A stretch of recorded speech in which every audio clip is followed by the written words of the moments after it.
Allah Subhanahu wa Ta'ala memerintahkan kita untuk menjauhi maksiat. Dan Allah Subhanahu wa Ta'ala memerintahkan kita untuk membeningkan hati kita. Bahkan Allah sampai bersumpah dengan 11 kali sumpah. Tahukah antum, tidak pernah Allah bersumpah sebanyak yang Allah bersumpah di surat Asy-Syams. Di dalam surat Asy-Syams Allah bersumpah 11 kali. Dan tidak pernah di dalam ayat manapun sebanyak itu Allah bersumpah. Allah berfirman, wasyamsi waduhaha wal qamari idza talaha wan nahari idza jallaha wal laili idza yakshaha was samai wama banaha wal ardi wama tahaha wa nafsin wama sawwaha. 11 kali. Ada apa Allah bersumpah sebanyak ini ya? Tak pernah Allah bersumpah sebanyak ini kecuali dalam surat ini.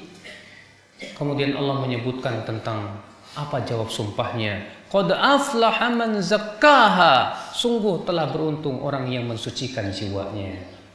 Wa qad khaba man dassaha. Dan sungguh merugi orang yang mengotori jiwanya. Rupanya untuk itu Allah bersumpah 11 kali. Yaitu untuk membeningkan hati. Bukankah akhi, keselamatan kita di hari akhirat bergantung kepada keselamatan hati kita? Wallah. Allah berfirman dalam surat Asy-Syu'ara ayat 88-89, "Yauma la yanfa'u malun wala banun illa man atallaha biqalbin salim."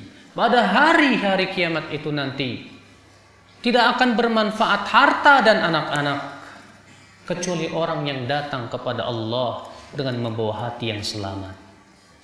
Selamat dari apa? Selamat dari mengagungkan selain Allah. Selamat dari penyakit-penyakit hati. Semakin bening seorang hamba hatinya, semakin selamat di dalam kehidupan akhirat. Dan semakin kotor hati seorang hamba, semakin ia tidak selamat dalam kehidupan akhirat. Seorang mukmin akhi lebih memperhatikan kesehatan hatinya dibandingkan dengan kesehatan badannya. Seorang mukmin akhi lebih memperhatikan keselamatan hatinya. Ketika seorang hamba lebih memperhatikan hatinya daripada badannya, wallah, ia seorang hamba yang beruntung. Tapi ketika seorang hamba lebih memperhatikan keindahan tubuhnya daripada hatinya, sungguh ia adalah seorang hamba yang merugi. Coba antum lihat dan baca dalam surat Al-Munafiqun.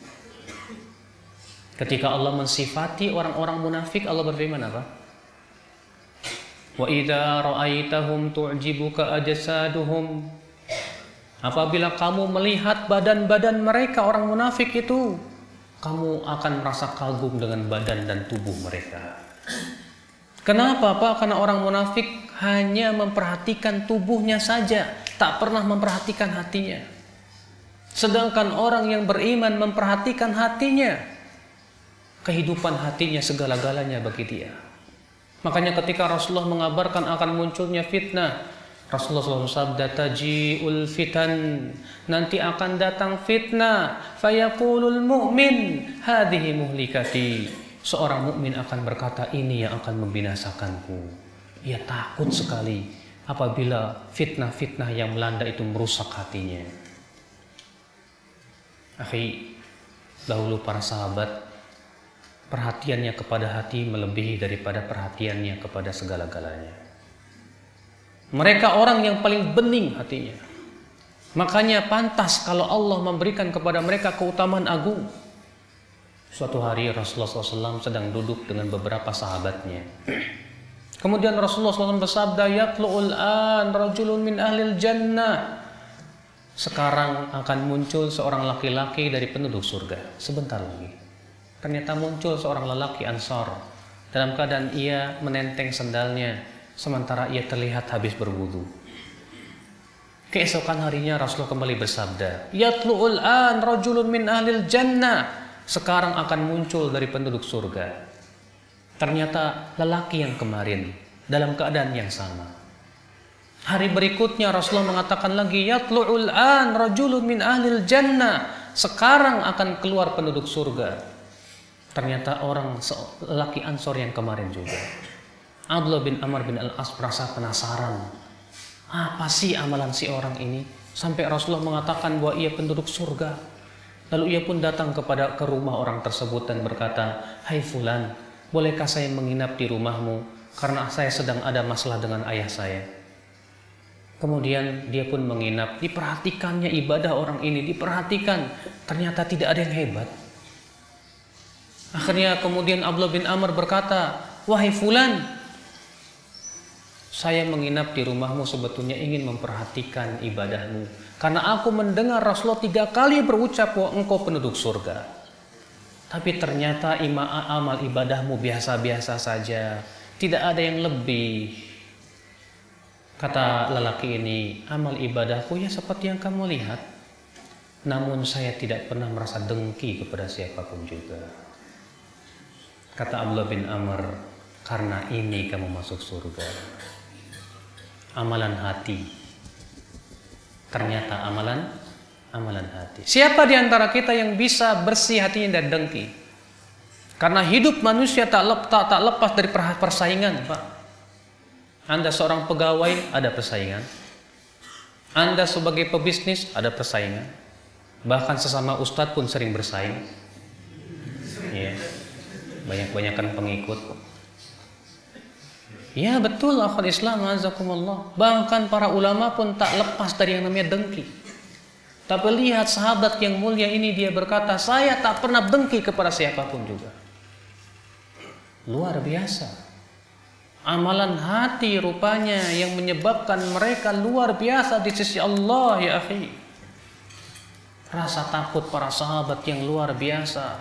Amalan hati mereka, cinta mereka yang ada di dada-dada mereka. Makanya akhi, Rasulullah SAW bersabda apa? "La tasubbu ashabi." Jangan kalian mencaci maki para sahabatku. "Fawalladzi nafsi biyadih." Demi zat yang diriku berada di tangannya. Kata Rasulullah, "Lau anna ahadakum anfaqa mithla uhudin dhahaba." Kalaulah di antara kalian ada yang berinfak dengan sebesar gunung emas, ma balagha mudda ahadihim wala nasibah. Itu tidak akan sampai kepada infaknya seorang sahabat dengan 2 genggam emas atau satu genggamnya. Ternyata kalau kita berinfak dengan sebesar gunung emas, tidak akan sampai kepada infaknya sahabat dengan seperti ini. Kenapa, Pak? Karena keimanan mereka jauh lebih kuat dibandingkan keimanan kita.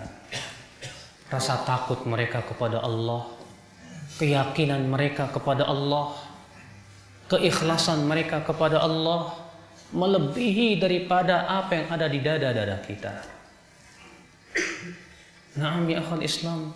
Maka apabila kita ingin senantiasa bisa takut kepada Allah dan menangis kepada Allah, beningkan hati. Beningkan hati daripada kesombongan dan keangkuhan. Beningkan hati daripada rasa ujub dan merasa bahwa dirinya lebih daripada yang lainnya. Beningkan hati Anda daripada mencintai dunia berlebihan. Beningkan hati Anda daripada berburuk sangka kepada manusia. Beningkan hati kita ya akhwat Islam. Terlebih beningkan hati dari dosa dan dosa. Ya Allah, dosa itu ya akhi menghitamkan hati seorang hamba. Kata Rasulullah, "Idza adnabal 'abdu nukitat fi qalbi nuktatun sauda." Apabila seorang hamba berbuat dosa, akan digoreskan di hatinya itu goresan hitam. Fa in taba, apabila ia bertaubat kepada Allah, saqala qalbuh, akan kembali bening. Fa in 'ada zida, apabila ia kembali kepada dosa tersebut, ditambah lagi goresannya. Hatta ta'luwa qalbah, sehingga goresan-goresan hitam itu memenuhi hatinya. Apabila telah terpenuhi oleh goresan hitam dosa, Pak, karena hati kita ini seperti cermin, kata para ulama. Coba kalau kita bercermin, dan apabila cermin itu bersih dan bening, kita akan melihat wajah kita sesuai dengan kenyataannya. Tapi ketika cermin itu kotor, dan banyak sekali kotorannya. Kita tidak bisa melihat diri kita sesuai dengan, bahkan mungkin sinar mentari pun tak akan terpantulkan.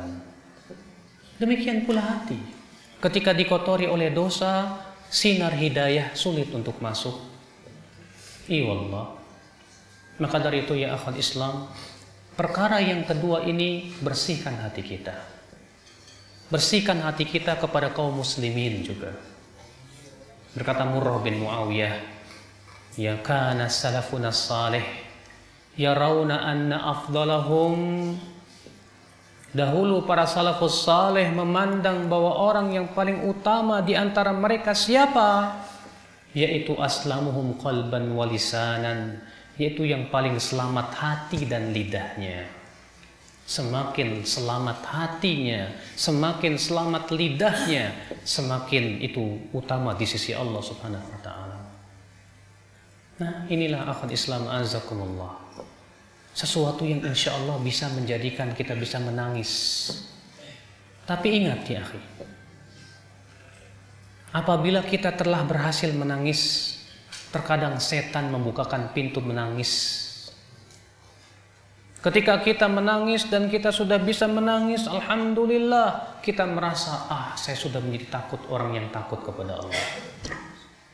Lalu setan pun yuzayyin, menghiaskan kepada kita amalan kita. Kamu orang yang bisa menangis di jalan kepada Allah. Akhirnya apa yang terjadi? Rasa ujub menghampiri diri kita. Ini pun musibah. Hati-hati kata para ulama apa? Kata para ulama, terkadang setan membuka satu pintu kebaikan agar kita kejatuh kepada pintu keburukan yang banyak. Dibantu oleh setan kita untuk menangis, tapi kemudian dibukakan dan kita jatuh kepada pintu ujub dan sombong. Itu sering kali menghantui seseorang hamba. Hati-hati. Makanya rasa takut kepada Allah bukan hanya sebatas air mata yang berlinang, tidak. Rasa takut kepada Allah pada hakikatnya akan tampak pada perbuatan dan tingkah laku kita. Orang yang takut kepada Allah akan tampak dari matanya yang selalu menundukkan pandangannya. Orang yang takut kepada Allah akan terlihat pada lisannya, ia selalu berucap kebaikan. Orang yang takut kepada Allah akan terlihat pada tangan dan kakinya, tidak ingin ia gerakan kecuali untuk keridhaan Rabbnya. Itu orang yang takut kepada Allah. Ikhwatal iman, a'azakumullah. Ini yang pertama. Orang yang tidak akan disentuh matanya oleh api neraka. Yang kedua siapa?